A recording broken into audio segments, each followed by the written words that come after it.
तो दोस्तों आज हम एक ऐसी कंपनी के बारे में बात करेंगे जिसने हाल ही में जो है कि एक साल के अंदर लगभग 500% का रिटर्न दिया है। आप देख रहे हैं स्क्रीन पे लगभग ये जो है कि 481% का रिटर्न मतलब लगभग 500% का रिटर्न दिया है एक साल के अंदर। और एयरटेल डेट में अगर आप देखेंगे तो 53% का रिटर्न है।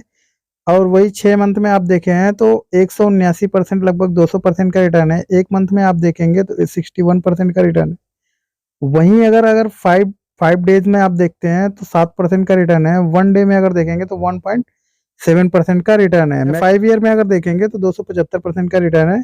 तो काफी शानदार इस कंपनी का रिटर्न देखने को मिल रहा है। और जो है कि आपने साल भर पहले देखा होगा तो ये 3 रुपए के आसपास जो है कि ट्रेड कर रहा था और देखते ही देखते ये 17 रुपए 55 पैसे पहुंच गया है। तो देख लेते हैं इस कंपनी का बिजनेस क्या है और आगे का आउटलुक क्या है और इसके क्लाइंट लिस्ट में कौन कौन से क्लाइंट है। इसके क्लाइंट लिस्ट जो है काफी दमदार है। जो बाजार के बड़े दिग्गज प्लेयर हैं वो भी इसके क्लाइंट लिस्ट में है। तो आप समझ सकते हैं कि अगर बाजार के बड़े प्लेयर इसके क्लाइंट लिस्ट में है तो ये कंपनी का ग्रोथ कैसा होगा। नो डाउट इस पे हम सारी चीजें डिस्कस करेंगे आगे इस वीडियो के अंदर। सो वीडियो में बने रहिए, सारी चीजें डिस्कस करेंगे। हमें इसमें बाइंग करनी चाहिए तो कितनी करनी चाहिए और कब करनी चाहिए, ये सारी चीजें डिस्कस करेंगे। सो दोस्तों कंपनी जो है कि वायर्स एंड केबल में डील करती है और इस टाइप की ये जो है कि वायर्स बनाती है। आप देख रहे होंगे आपके स्क्रीन पे, देखिए स्क्रीन पे दिख रहा है कि कंपनी इस टाइप का जो है कि केबल्स और वायर्स बनाती है। कंपनी का अगर हम आवर प्रोडक्ट्स देखते हैं तो कंपनी देखिए मिल्ड स्टील वायर बनाती है, जीआई स्टील वायर बनाती है। ये सारे तरह के वायर्स हैं जो कंपनी बनाती है। आपके स्क्रीन पे दिख रहा होगा, देखिए ये सारे इसके प्रोडक्ट्स हैं जो कंपनी बनाती है ये। और अभी देखिए अगर इसके क्लाइंट में हम देखते हैं तो क्लाइंट लिस्ट देखना सबसे इम्पोर्टेंट है। आवर क्लाइंट में अगर हम देखते हैं तो देखिए ये सारे इसके क्लाइंट है। और क्लाइंट में आप देखेंगे जो बाजार के बड़े प्लेयर हैं वो नाम आपको देखने को मिल रहे हैं।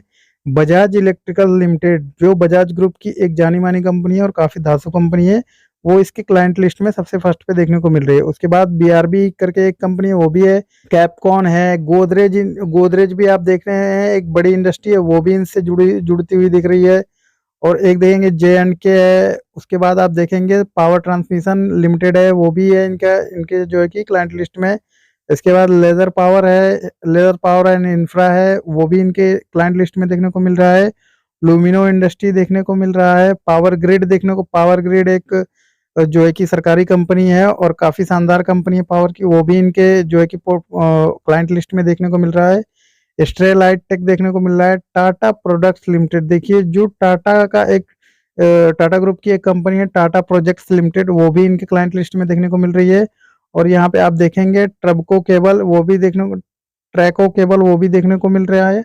वोल्टास टाटा ग्रुप की एक शानदार कंपनी वो भी इनके जो है कि क्लाइंट लिस्ट में देखने को मिल रहा है। तो देखिए ये कुछ ऐसे नाम है मार्केट के बड़े प्लेयर जो इनकी क्लाइंट लिस्ट में देखने को मिल रहा है। तो कंपनी भले ही बहुत छोटी है लेकिन इनके क्लाइंट लिस्ट, इनके जो क्लाइंट है वो काफी शानदार देखने को मिल रहे हैं। तो दोस्तों इसके प्रोडक्ट में एक चीज और हम देखेंगे, ये रेलवे के लिए भी प्रोडक्ट्स बनाती है। देखिए अभी हम देख लेते हैं, देखिए ये रेलवे को भी प्रोडक्ट बनाती है। देखिए ये जो PC standard for railway sleepers, ये जो केबल है ये जो है कि ये रेलवे के लिए बनाती है। तो ये कंपनी जो है कि रेलवे को भी अपना प्रोडक्ट सेल करती है, वो भी इसके क्लाइंट लिस्ट में है।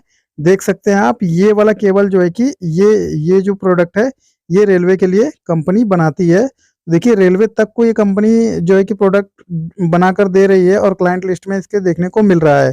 तो कंपनी नो डाउट्स इसके प्रोडक्ट्स अच्छे हैं, क्लाइंट अच्छे हैं, बट ये कंपनी छोटी है तो थोड़ा हम लोग को सावधान होकर चलना होगा क्योंकि छोटी कंपनियों का भरोसा नहीं होता है। कभी भी फाइनेंशियल इशू कोई आया तो वो जो है कि सरवाइव कर पाएंगी या नहीं कर पाएंगी, ये थोड़ा सा सोचने वाली बात हो जाती है। अगर कोई फाइनेंशियल इशू आता है तो बाकी और कोई दिक्कत है देखने को मिल नहीं रहा है अभी। सो नेक्स्ट आगे हम देखते हैं कंपनी की वैल्यूएशन वगैरह क्या है और हमें कहाँ खरीदारी करनी चाहिए। सो फ्रेंड्स कंपनी की मार्केट कैप जो है वो 467 करोड़ की मार्केट कैप। स्टॉक का जो पी है वो 57 है, वो थोड़ा हाई देखने को मिल रहा है। स्टॉक का आरओसी अगर आप देखते हैं तो 11% का है। करंट प्राइस आप इसका देखेंगे तो 17 रुपए 60 पैसे है। बुक वैल्यू इसका देखेंगे 2 रुपए 91 पैसे है। आरओई अगर देखते हैं तो 8% का देखने को मिल रहा है। 52 वीक का हाई और लो अगर आप देखते हैं तो वो 17 रुपए 60 पैसे का जो हाई है वो आज ही के दिन बनाया हुआ है। और लो अगर देखेंगे आप 2 रुपए 20 पैसे का। तो देखिए एक साल के अंदर ये बहुत बड़ा उछाल है, 2 रुपए से ₹2.20 से सीधा कंपनी ₹17 को क्रॉस कर दिया है। डिविडेंड 0 देखने को मिल रहा है। फेस वैल्यू अगर आप देखेंगे तो ₹2 का देखने को मिल रहा है। Company is expected good give quarter. देखिए कंपनी जो है कि अच्छा क्वार्टर जो है नतीजे देने देने की कोशिश कर रही है मार्केट को, और जैसा कि अभी देती हुई आ रही है वैसा ही ये सोच रही है आगे भी क्वार्टर देती रहेगी। Stock is trading at 6 time it's book value. अपने बुक वैल्यू से 6 टाइम पे ये जो है कि ट्रेड कर रहा है। तो जो वैल्यूएशन है वो ठीक ठाक ही देखने को मिल रहा है। अब आगे की चीजें देखते हैं हम, सेल्स और प्रॉफिट। ये चीजें देखना जो है कि काफी इंपॉर्टेंट होता है, कंपनी की सेल्स में ग्रोथ हो रही है या नहीं हो रही है। क्योंकि देखिए प्लस पॉइंट तो वही होता है ना, अगर सेल्स ग्रोथ अगर अच्छी होगी तभी कंपनी को प्रॉफिट होगा, अदरवाइज नहीं। सो दोस्तों अगर हम कंपनी का रिवेन्यू देखते हैं तो कंपनी का रिवेन्यू देखिए 2019 में 274 करोड़ हुआ करता था, 2020 में हो गया 171 करोड़, और 2021 में आप देखेंगे 134 करोड़। देखिए 2020 और 21 में कोविड वाला सेशन था, तो इस वजह से रिवेन्यू में आपको जो है कि कमजोरी देखने को मिल रहा है। 2022 में फिर देखेंगे आप 243 करोड़ हो गया, और 2023 में आप देखेंगे 282 करोड़ हो गया। तो फिर से कोविड के बाद जब ये कि सब कुछ ओपन हुआ तो फिर से कंपनी ट्रैक पे आती हुई दिख रही है। अब हम इसका नेट अगर प्रॉफिट देख लेते हैं तो नेट प्रॉफिट में भी देखिए उतार चढ़ाव थोड़ा देखने को मिला कोविड की वजह से। उसके बाद अब जो है कि कंपनी में जो है कि ग्रोथ देखने को मिल रहा है। तो दोस्तों देखिए 2019 में 6 करोड़ का प्रॉफिट था, 2020 में 1 करोड़ का हो गया, और 2021 में 0 हो गया, कंपनी का कोई भी प्रॉफिट नहीं था। उसके बाद 2022 में आप देखेंगे कोविड के बाद जब सब कुछ सही हुआ तो उसके बाद देखिए कंपनी ने जंप किया 4 करोड़ का प्रॉफिट। 2023 में जो है कि 5 करोड़ का प्रॉफिट हो गया। अभी जो है कि 24 का सेशन स्टार्ट हुआ है, तो 2023 तक का अभी अपडेट है इस कंपनी का, तो वो हम आपको बता रहे हैं। देखिए 5 करोड़ का प्रॉफिट मतलब कंपनी प्रॉफिटेबल हो गई है। ईपीएस में देख लेते हैं तो ईपीएस में भी उतार चढ़ाव देखने को मिल रहा है, और आरओसी देखेंगे तो आरओसी भी सही ठीक ठाक अब जो है कि देखने को मिल रहा है। और डेट टू इक्विटी रेशियो देख लेंगे तो देखिए कंपनी पे जो कर्ज था उसको कंपनी ने कम किया है। 2020 में देखिए 0.47 करोड़ था, अब जो है कि कंपनी पे जो है कि 0.3 हो गया है। तो कंपनी ने जो है कि कर्ज भी अपना काफी हद तक कम कर लिया है और करती जा रही है, तो ये काफी अच्छी बात है। कंपनी पे अगर कर्ज है उसको कम कर रही है तो वो भी सही है, और कंपनी पे बहुत ज्यादा कर्ज देखने को मिल नहीं रहा है। छोटी कंपनी है, छोटा ही कर्ज देखने को मिल रहा है। लगभग 60% का प्रमोटर के पास होल्डिंग देखने को मिल रहा है, और पब्लिक के पास आप देखेंगे तो लगभग 40% की होल्डिंग देखने को मिल रही है। सो दोस्तों कंपनी का नाम है कृतिका वायर्स लिमिटेड, और ये जो है कंपनी का बिजनेस आपने देखा ही। कृतिका वायर्स लिमिटेड जो है कि अलग अलग तरह के वायर्स बनाती है। क्लाइंट लिस्ट आपने देखा काफी शानदार है, लेकिन देखिए एक चीज है कि कंपनी अभी छोटी है, 400 साढ़े 400 करोड़ की मार्केट कैप है। तो देखिए कंपनी छोटी हो, पेनी स्टॉक हो, तो उसमें उतना ही पैसा लगाना चाहिए जितना कि अगर डूब जाए तो आपको फर्क ना पड़े। तो बहुत बड़ा अमाउंट लगाने से पहले कंपनी को अच्छी तरीके से वेरीफाई करना चाहिए, उसके बाद ही कोई बड़ा अमाउंट लगाना चाहिए। अभी कंपनी छोटी है तो उस हिसाब से आप पैसा लगाएं। जैसे अगर आपका जो है कि 1 लाख का पोर्टफोलियो है तो उसमें 5,000, 2,000, 3,000 ऐसे लगाए। बहुत बड़ा अमाउंट लगाएंगे तो बहुत बड़ा लॉस हो सकता है, या फिर बहुत बड़ा प्रॉफिट भी हो सकता है। तो उतना ही पैसा लगाए जितना कि आप झेल सको अगर लॉस होता है तो।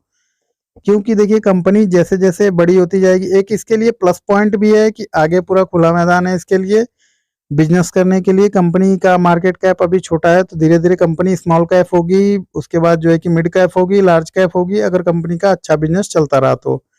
तो दोस्तों एक ये प्लस पॉइंट भी है, माइनस पॉइंट भी है कि कंपनी छोटे मार्केट कैप की कंपनी है, और अगर कोई फाइनेंशियल इशू आता है तो कंपनी सरवाइव कर पाएगी या नहीं कर पाएगी, ये सोचने वाली पॉइंट है बस। लेकिन इसके सामने जो है कि मार्केट इसके लिए खुला है, कहीं भी कंपनी जो है बिजनेस कर सकती है, और लंबा चौड़ा इसके लिए मार्केट पूरा मतलब ओपन है। तो दोस्तों ये वीडियो जो है इन्फॉर्मेशन पर्पज के लिए बनाई गई है, कोई स्टॉक रिकमेंडेशन नहीं है। स्टॉक में इन्वेस्ट या ट्रेड करने से पहले अपने फाइनेंशियल एडवाइजर से एडवाइजर लीजिए, उसके बाद ही किसी शेयर में इन्वेस्ट या ट्रेड कीजिए। मिलते हैं नेक्स्ट वीडियो में। थैंक यू, जय हिंद।